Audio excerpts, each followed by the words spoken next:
संस्कृताय नमो नमः। मम नाम रेणु झा। अहम अंशकालिक सहायक प्राचार्य नागा अर्जुन उमेश संस्कृत महाविद्यालय, अहम तत्रैव शिक्षकोऽस्मि। तो बच्चों, आज मैं पढ़ाऊंगी, पाठ्यक्रम से लाई हूँ शास्त्री प्रथम खंड प्रतिष्ठा छात्रों के लिए। शीर्षक है कि विश्वनाथोक्तं काव्य लक्षणं शाटोपं व्याख्याय तस्य युक्तायुक्तत्वे विवेचनीय। अर्थात ये इसमें कहना है कि साहित्य दर्पणकार महाकवि विश्वनाथ से काव्य लक्षणम और कुछ आचार्यों को मैंने तर्क वितर्क के लिए काव्य लक्षण के संबंध से लिए हैं, तो वही मैं प्रस्तुत करने जा रही हूँ। आज दिनांक हो गया 9/5/2020। उत्तरम। मानव जीवन और काव्य के शाश्वत संबंध से वाङ्मय में काव्य लक्षण निरूपण की सुदीर्घ परंपरा रही है, परंतु विभिन्न आचार्यों के समक्ष विशिष्ट काव्य त्रुटियों के रहने के कारण काव्यों को परिभाषित करने के क्रम में इनमें मत वैभिन्न रहा है। फलतः अवधावधि काव्य की कोई सार्वभौम और शाश्वत परिभाषा नहीं बन सकी है। फिर भी आचार्यों द्वारा प्रतिपादित काव्य लक्षणों का उल्लेख यहाँ प्रासंगिक है। कहने का तात्पर्य है कि जिस तरह हमारे जितने ग्रंथकार हुए हैं, तो अपना काव्य में जिस तरह उनका काव्य का मंगलाचरण करना अनिवार्य है एक, तहिना हमारे लक्षण ग्रंथ में जितने काव्यकार आचार्य महोदय जी सब हुए हैं, तो सबने स्वस्व ग्रंथ अपना मत के अनुसार काव्य के लक्षण किए हैं। अब कह रहे हैं कि संस्कृत के आचार्यों की काव्य परिभाषा। नाट्यशास्त्र के पुरोधा आद्याचार्य भरत मुनि के नाटक के परिप्रेक्ष्य काव्य की परिभाषा इस प्रकार दी है, अर्थात कोमल और ललित पदावली में सुचित सुगम शब्दार्थ संपन्न जन समादय हेतु बोधगम्य तो नृत्य में प्रयोजित और अनेक रसों को प्रवाहित करने की क्षमता से युक्त रचना नाटक दर्शक के लिए शुभ काव्य कहलाता है।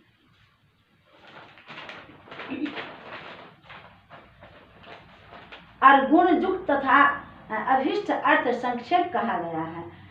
तो अब यहाँ कह रहे हैं कि आचार्य भामह ने काव्यालंकार में शब्द और अर्थ के समवाय को ही काव्य के रूप में परिभाषित करते हुए लिखा है कि शब्दार्थो सहितो काव्यम।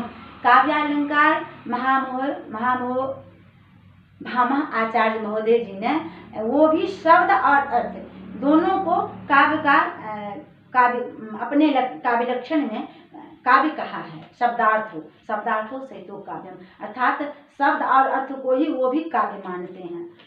फिर कह रहे हैं कि शब्दार्थो सहितो काव्यम, इस परिभाषा में अतिशयोक्ति, इस परिभाषा में अति व्याप्ति और अर्थ के समन्वित रूप को ही काव्य माना जाएगा। तो दर्शक के अंतर्गत इसके अंतर्गत आ जाएंगे। यानी अब कह रहे हैं कि आचार्य रुद्रट ने भामा का ही अनुकरण करते हुए शब्द और अर्थ के समन्वय को काव्य की संज्ञा से अभिहित किया है। अर्थात कह रहे हैं कि जैसे काव्यालंकार में भामा ने स्व काव्य के लक्षण किए हैं, उसी प्रकार उन्हीं का अनुकरण ये रुद्रट भी किए हैं। ये भी लिखते हैं कि ननु शब्दार्थो काव्यम, अर्थात ये भी कह रहे हैं कि शब्द अर्थ इन्हीं को हम काव्य का लक्षण मानते हैं, काव्य को काव्य मानते हैं। फिर कह रहे हैं कि आनंदवर्धनाचार्य और अभिनव गुप्त ने भी शब्दार्थ को ही काव्य स्वीकार किया है, परंतु इन्होंने शब्दार्थ को काव्य, शरीर तथा ध्वनि को उसने आत्मा कहा है। आनंदवर्धनाचार्य महोदय जी काव्य की आत्मा को, ध्वनि को आत्मा माने हैं, और यहाँ अभिनव गुप्त जी शरीर रूपी काव्य को मानते हुए ये कह रहे हैं कि शब्दार्थ को काव्य, शरीर तथा ध्वनि को उसने आत्मा कहा। तो ध्वनि को आत्मा कहा, आनंदवर्धनाचार्य, और काव्य शरीर को किसने माना, तो रुद्र। अब कह रहे हैं कि ध्वनियां लोक में आनंदवर्धनाचार्य जो लिखे हैं काव्य की लक्षण, काव्यस्य आत्मा ध्वनि रीतिरात्मा काव्यस्य, परंतु इनको परिभाषा में शब्द और अर्थ की क्षेत्र निर्धारित नहीं हो सकने के कारण इसमें भी दोष है। पर दोष कौन है, तो परिभाषा में अभिव्याप्ति दोष है। अब कह रहे हैं कि अभिव्याप्ति दोष है। आचार्य कुंतक ने वक्रोक्ति के काव्य जीवितम में काव्य की परिभाषा करते हुए लिखा है कि आह्लादकारक कवि व्यापार से युक्त सुंदर रचना तथा व्यवस्थित शब्दार्थ को काव्य कहते हैं। आचार्य मम्मट महोदय जी भी क्या कह रहे हैं, वो भी अपना काव्य प्रकाश में कह रहे हैं कि तद दोषो शब्दार्थो सगुणा वनलंकृति पुनः क्वापि। आचार्य मम्मट महोदय जी भी कह रहे हैं कि तद दोषो शब्दार्थो, वो भी काव्य का लक्षण अर्थात काव्य माना है शब्द अर्थ को ही, पर तद दोषो अर्थात वो शब्द और अर्थ दोष से रहित हो, और सगुणा वनलंकृति अलंकार से वह हर शब्द अर्थ सुसज्जित हो। और फिर कह रहे हैं कि पुनः क्वापि, अगर कदाचित कहीं न रहने पर भी अलंकार, तो काव्य तो हानि ही नास्ति, काव्य मानने में संकोच नहीं करना चाहिए, अर्थात कोई परेशानी नहीं है, हम उसको काव्य कह सकते हैं। उपरयुक्त मम्मट द्वारा प्रतिपादित परिभाषा में अदोषो पद के प्रयोग को खंडन करते हुए साहित्य दर्पणकार विश्वनाथ महोदय जी ने भी ये क्या कह रहे हैं कि कारण आचार्य विश्वनाथ ने इसकी आलोचना की है कि सर्वत्र निर्दोष काव्य संभव नहीं है। उन्होंने अदोषों का प्रयोग स्वल्प दोष दृश्यता के लिए किया है। तात्पर्य यह है कि स्वल्प दोष युक्त काव्य कहा जा सकता है यदि उसके पठन अथवा श्रवण से रसानुभूति में बाधा न हो तब। तो यहाँ कह रहे हैं कि सगुणों पद का भी समीप्राय प्रयोग किया है, क्योंकि गुण शब्दार्थ के शाश्वत धर्म है। सही में गुण शब्दार्थ का शाश्वत धर्म है और रस गुणों पर आश्रित है। तो रस गुणों पर आश्रित होता है तो सरसा पद से गुणों की अनिवार्यता स्पष्ट होती है। मम्मट ने सर्वत्र सालंकारो क्वचितु स्फुटा अलंकार विरचितोपि काव्य हानि कह करके काव्य में अलंकार की आवश्यकता तो स्पष्ट है, पर कहीं नहीं न रहने पर भी, अलंकार को प्रतीति न होने पर भी उसे काव्य कहने में संकोच नहीं होना चाहिए।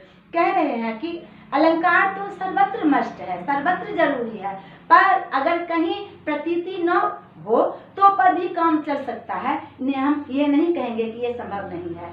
जैसे उन्होंने उदाहरण में काव्य प्रकाश में भी लिखे हैं कि यह कौमार हरस एव ही वरस्ता एव चैत्र क्षपा स्ते चोन्मिलित मालती शुरभय प्रौढ़ा कादम्बानिला सा चैवास्मि तथापि तत्र श्रुतव्या पारलीला विधो रेवा रोधसी वेदसी तरुतले चेता समुत कंठते।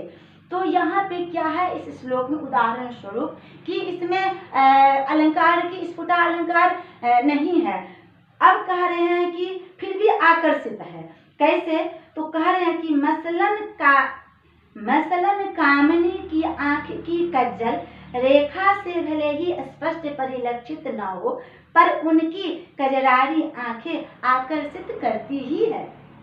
आचार्य विश्वनाथ ने साहित्य दर्पण में रसात्मक काव्य को काव्य कहा है। अर्थात वो लिखते हैं अपना स्वग्रंथ साहित्य दर्पण की वाक्यम रसात्मकम काव्यम, अर्थात वाक्यम रसात्मकम काव्यम, जो वाक्य रस से परिपूर्ण है, रस से ओतप्रोत है, हमने उसी को काव्य मानेंगे। हर वाक्य रस से ओतप्रोत रहे।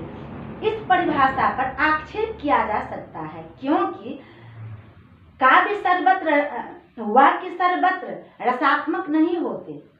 कविता में शब्द विशेष सरस होता है, समस्त काव्य नहीं। सहृदय श्रोता पाठक अथवा दर्शक श्रवण मात्र रसानुभूति करता है, अन्य वाक्य से नहीं। पंडित राज जगन्नाथ ने रसगंगाधर में रमणीय अर्थ को प्रतिपादक शब्द को काव्य घोषित किया है। अर्थात पंडित राज जगन्नाथ ने रसगंगाधर में काव्य लक्षण लिखे हैं कि रमणीयार्थ प्रतिपादक शब्द काव्यम, अर्थात कि जो शब्द रमणीय का रमणीय का बोधक हो, रमणीय से ओतप्रोत हो जो शब्द, हम उसी को काव्य कहेंगे, हम उसी को काव्य मानते हैं। यह परिभाषा संक्षिप्त परिष्कृत और सारगर्भित भी है। रमणीय अर्थ का अभिप्राय रसात्मक अनुभूति, रमणीय अर्थ का अभिप्राय है रसात्मक अनुभूति, रसत्व का विसर्जन हो जाता है, अर्थात रसत्व का विसर्जन हो जाता है। अस्तु यह परिभाषा आज भी प्रयुक्त है। इति नमो नमः।